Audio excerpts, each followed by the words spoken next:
My question is, how do we appeal to younger people who may be on the fence that could be, swayed by Republican values? They're not totally convinced by Democrats, but they might think that it's not cool to be a Republican. What values or issues should we focus on? Well, I mean, listen, it's not cool to be a Republican. It isn't. I mean, but I think that values tend to be uncool. I've never thought that cool was a particularly important thing in life, as you might be able to tell. But with that said, I think that the left has moved so far to the left that there is a rebellion brewing. It turns out that most people want to succeed in life.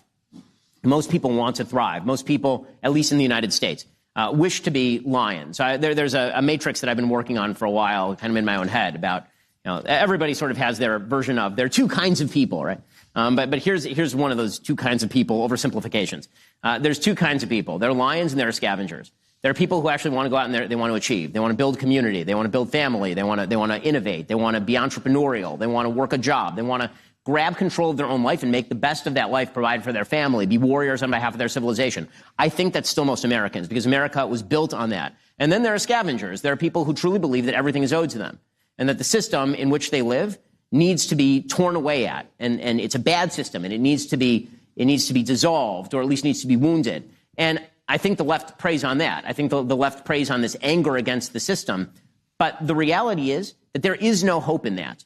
There is no building in that. Once you tear away the only system that has ever provided prosperity and freedom to humankind, which is the sort of freedoms guaranteed by the U.S. Constitution, once you do that, the property rights and the Judeo-Christian history of the West, once you tear that away, there is nothing left to build on.